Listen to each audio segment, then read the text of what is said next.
He attempted to slash her with a knife. Correct. No. You were taken into police custody. They tried to charge me with assault with a deadly weapon. Was this the first time you ever spent time in jail? Of course not. It's clear to me that your grandson has some growing up to do. Road rage is one of the quickest ways to turn a normal day into a complete disaster. In today's case, both sides insist they're the victims. The witness suddenly can't remember the simplest details. Grandma is busy defending her grandson, and by the end, the judge has had enough and calls them both out for acting like idiots. Trust me, you'll want to see how this one plays out. On Judy Justice. Ms. Khan, you are here today because you believe that the defendant is responsible for damage that was done to your car that was being driven by your grandson. Yes. My first time interacting with him, as I was almost gonna finish crossing the street, he started to honk, and I flipped him off. And? The next day is when we really had an altercation.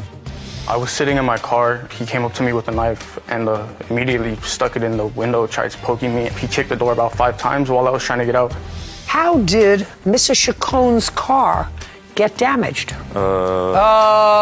So as far as you're concerned, you don't know exactly how their car got damaged? No. Now, Kevin, would you go and bring in Mr. Kaufman's girlfriend? What is her name? Kyla. And now, the conclusion.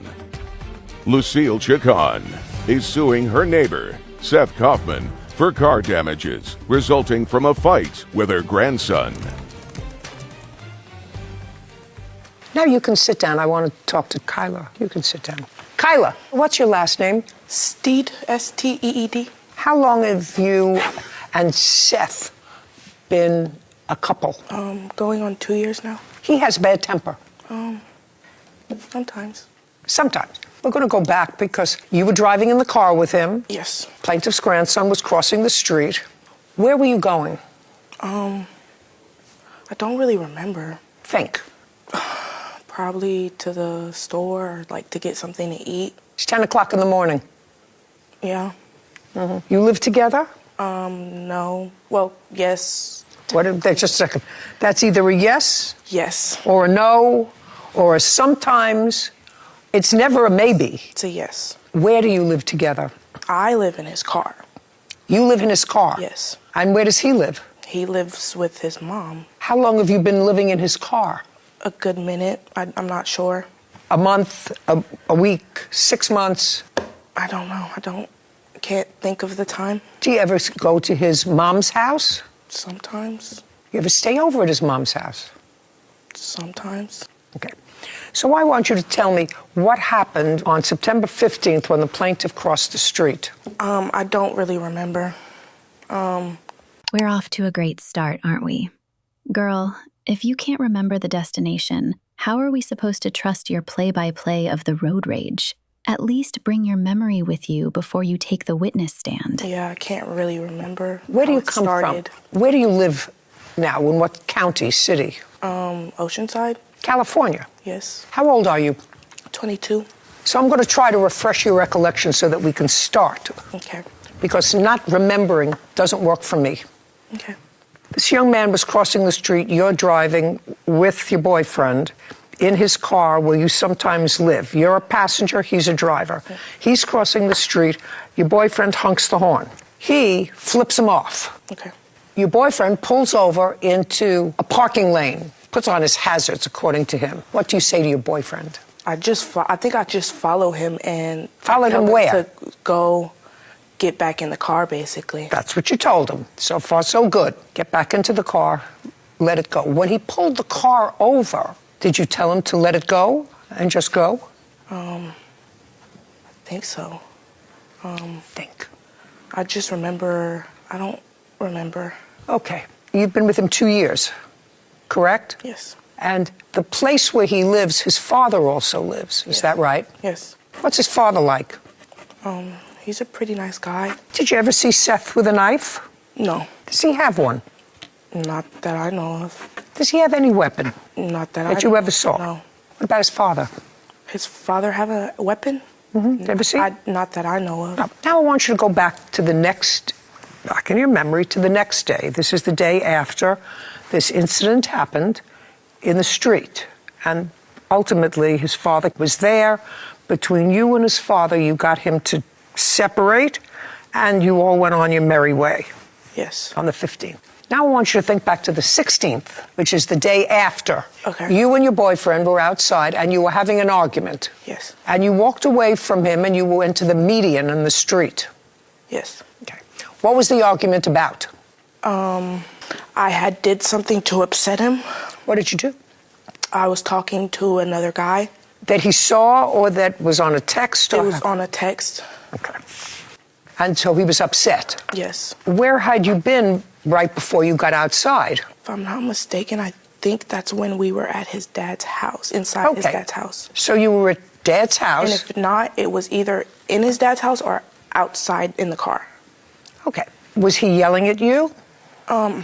What was he saying to you? I mean, I could understand him being pretty upset. I mean, after all, he let you live in his car. Remember. Right? And now he sees you talking on the phone. What he said is he sees you talking on the phone to texting, probably, another guy. Yes. And he's angry. Yes. And he has a little bit of a temper that you've seen occasionally. I would say that that's probably true, right? You saw it the day before. So you started to walk away. Yes. And did he follow you? Yes, he did. Followed you. Yes. And what was he saying as he followed you? I don't remember. I think he was trying to get me to leave. What do you mean? You were already leaving? Yeah. Or I really don't remember. I'm pretty sure he was trying to get me to, like, not be around him anymore. So what was he saying to you? And was he saying it in a loud way or in a quiet way? Like medium, like not so loud, but like still loud. So he's following you into the median, and then you're there. So you actually saw everything that happened. Where was the plaintiff's car? I think it was across the street. Yes. And so you saw his plaintiff's car. Now he's coming out after you, and he is angry. Yes. Go ahead. I want you to tell me next about what happened in the confrontation between Seth and James and the car. Okay. Do you understand? Yes. Don't say I don't remember. Okay. Let's go. I really can't remember. Would you have remembered better if you were sitting in the courtroom and you heard him testify? Would you have remembered better? Yes. That's why you weren't here. Oh, she remembers. She just doesn't want to accidentally contradict her boyfriend. And you know what that tells me? They're probably in the wrong. Because when you're telling the truth, you don't need to wait and see what your partner said first. You just tell your story. The truth doesn't need a team meeting before it comes out. Lucille Chacon claims her neighbor, Seth Kaufman, owes for car damages after fighting with her grandson, James. Now tell me what happened. I don't remember. I remember...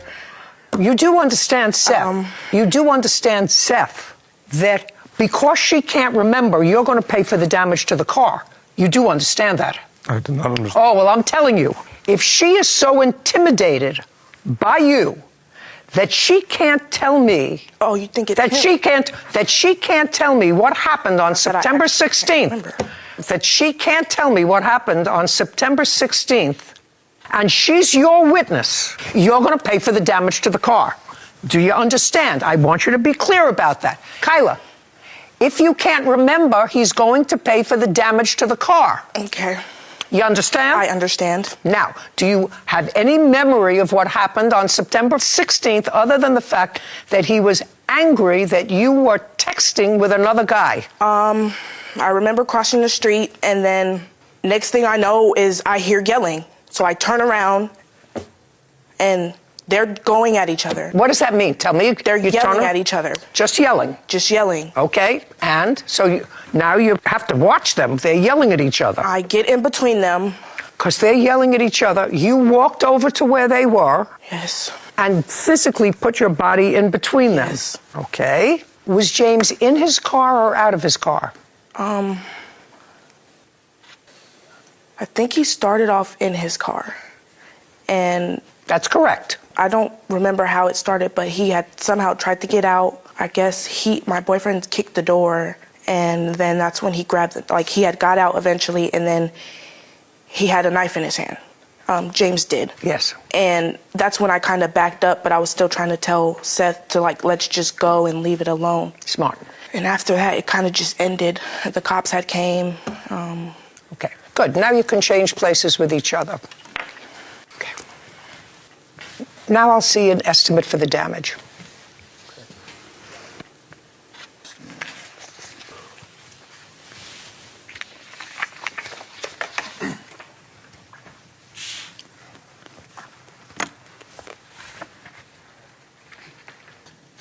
Now they have to put a window in the car and take out a dent. What happened when the police came, James? When the police showed up, they arrested both of us and separated us almost immediately. And I'm not sure where they put him, but they put me in the back of a cop car. And then what happened? And then I was taken to jail. And they tried to charge me with assault with a deadly weapon, but they realized soon that I was a victim and they dropped all charges. Don't tell me what they realized. You were arrested, and at the time of your arrest, you had the knife with you. It was in the grass somewhere. You had thrown it in the grass. Yes. Okay, so at the time, I love this job. So at the time of your arrest, despite the fact that he told them that you had a knife, you disposed of the knife. So at the time that the police came, you had no knife. Yes. Great, love this. Okay, did you have the window? Now you can sit down. Well, just don't sit down. You can stand next to your grandmother. He did not cause $4,000 of damage to your car, madam. You had to have the dent taken out, maybe two, and you had to replace a window, which is a big deal. Do you know how much that was? I haven't replaced it. I can't afford it. The window's still broken, the dents are still in the car, and there's also a scratch right around the car. And I don't know how that happened. There's more than 2 dents. There's about 4 or 5 dents in the door. Yeah, I wouldn't let him drive the car anymore. Do you let him drive the car anymore? He has to get to work, and I can't always take him. So the answer is you still let him drive the car? Yes. So you drive the car and you leave it outside with a broken window? Well, we have the window covered, so With that what? the rain doesn't get in there. And we're using my car right now. We very seldom use the BMW now. It's parked in the back. Sarah, could you please find there the cost of fixing the window, if you can? Sure. So you disposed of the weapon before you were taken into police custody. Were you ultimately let go? Yes, after 3 days. So you spent 3 days in jail? Yeah. Did you see a lawyer? I don't believe I did. You had to have been arraigned. It was a public defender.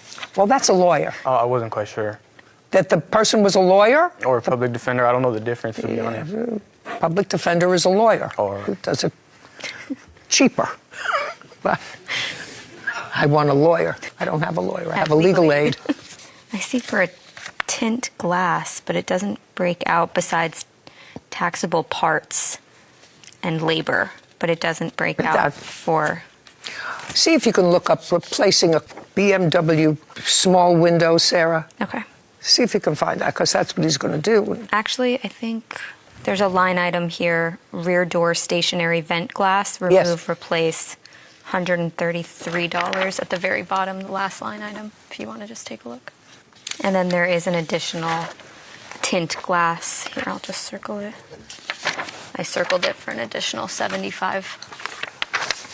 Your Honor, may I speak? He also put a dent in the back of in the trunk with his knife. He didn't have a knife. He did have No. a knife. Maybe. But so far I have no proof that he had a knife. I know he had a knife. Okay. I know he had a knife that he was smart enough to dispose of before he was arrested. Do you understand? I understand. Very that. good. Grandma needs to stop coddling the grandson. He's not some innocent bystander who just happened to be there. He was part of the road rage too. At some point, you've got to stop making excuses and start holding him accountable. Being your grandson doesn't magically erase his role in the mess. Lucille Chacon claims the defendant, Seth Kaufman, refuses to pay for car damages after starting a fight with her grandson, James. What I'm telling you is he was smart enough to dispose of his knife before he was arrested.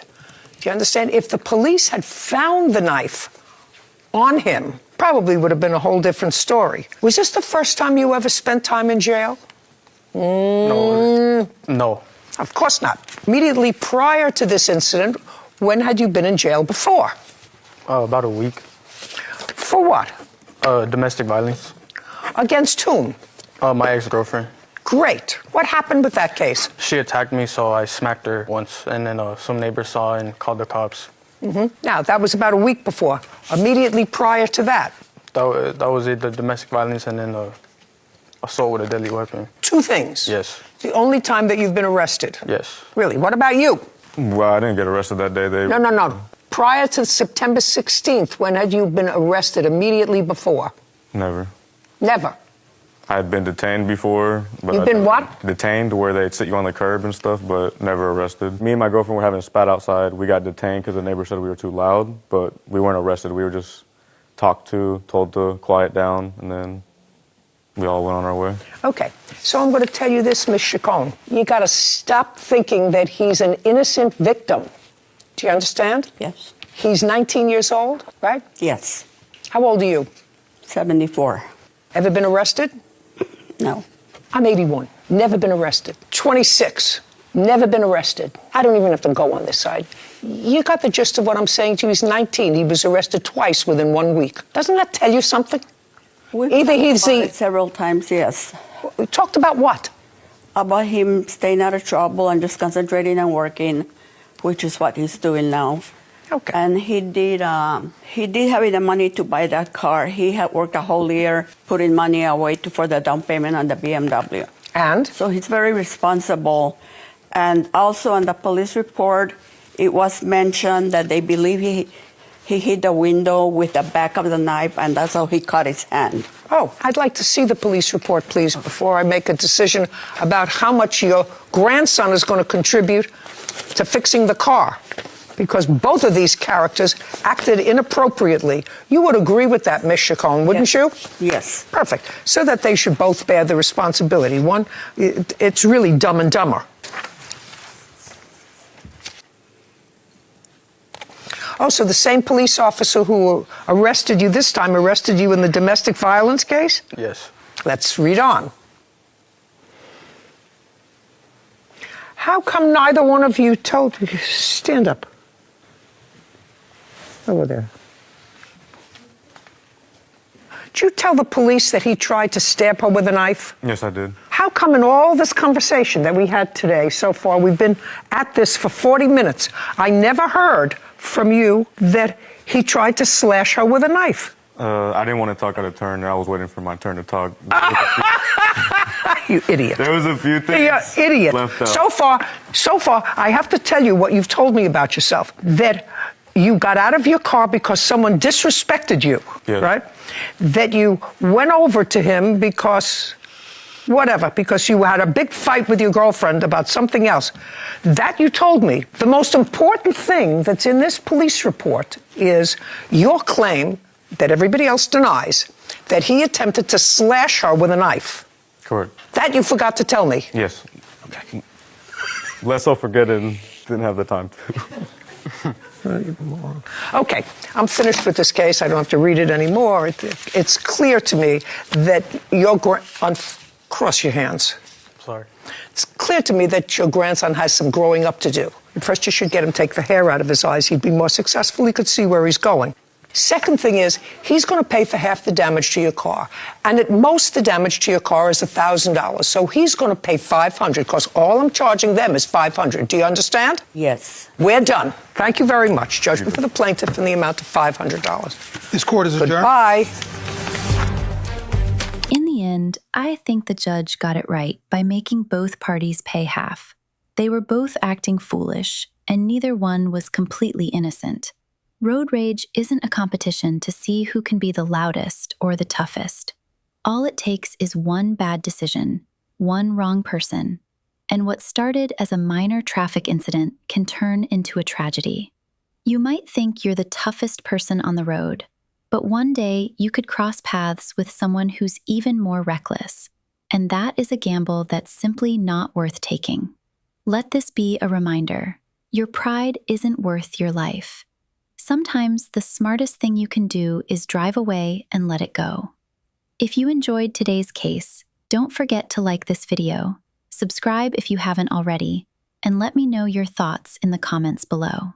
Do you agree with the judge's decision, or do you think someone should have been held more responsible? Thanks for watching, stay safe, and I'll see you in the next one.